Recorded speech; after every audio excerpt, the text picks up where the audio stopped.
विवादों को सौहार्दपूर्ण तरीके से हल करने की वकालत करता है। इस्लाम सड़क पर विरोध प्रदर्शन पर इस्लामी दृष्टिकोण, न्याय और सार्वजनिक व्यवस्था को बनाए रखना, ज़रूरी कुरान की इस्लाम की शिक्षाएं, न्याय, अभिव्यक्ति की स्वतंत्रता और उत्पीड़न का विरोध करने के विचारों में दृढ़ता से निहित है। लेकिन इन्हें सार्वजनिक व्यवस्था और शांति के मापदंडों के भीतर हर समय नियंत्रित रखना होगा। इस्लाम ऐसी किसी भी कार्रवाई को प्रतिबंधित करता है जो हिंसा को भड़काती है या समाज में शांति को भंग करती है, जिसमें सड़कों पर हिंसक विरोध प्रदर्शन शामिल हैं, जो दैनिक जीवन को अस्त व्यस्त कर सकते हैं और राज्य को कमज़ोर कर सकते हैं। कई इस्लामी विद्वान इस बात पर जोर देते हैं कि इस्लाम में संचार का उपयोग लोगों के बीच घृणा, अमानवीयकरण या विभाजन को भड़काने के साधन के रूप में नहीं किया जाना चाहिए।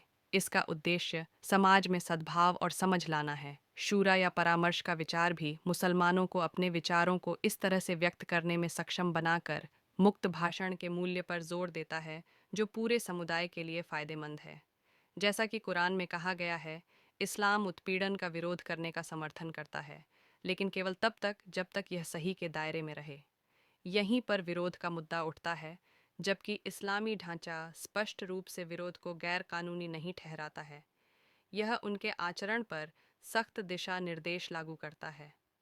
कुरान कई मौक़ों पर सीमाओं का उल्लंघन करने के खिलाफ चेतावनी देता है। यह विशेष रूप से प्रासंगिक सबक है जब अनियंत्रित सार्वजनिक रैलियों के परिणाम स्वरूप हिंसा, संपत्ति का विनाश या निर्दोष लोगों को नुकसान होता है। विरोध के दौरान अनियंत्रित भावनाएं खतरनाक साबित होती हैं। मीडिया की तस्वीरें आमतौर पर विरोध को अराजक रूप में दिखाती हैं, जिसके परिणाम स्वरूप सार्वजनिक संपत्ति को नुकसान होता है और नागरिक घायल होते हैं।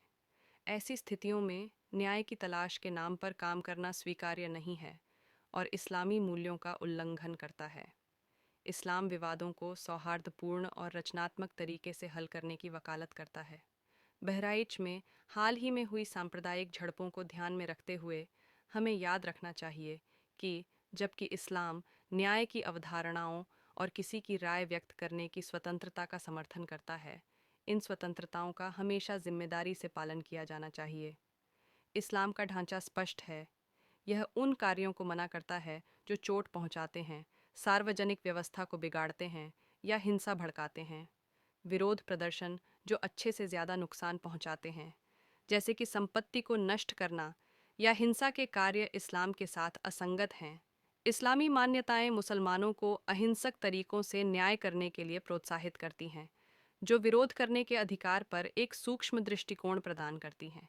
यदि अन्याय जारी रहता है तो कानूनी उपायों के रूप में बेहतर विकल्प हो सकते हैं। इस्लाम का संदेश, जो कुरान के नैतिक उपदेशों पर आधारित है, निष्पक्षता, सद्भाव और जिम्मेदार अभिव्यक्ति का है।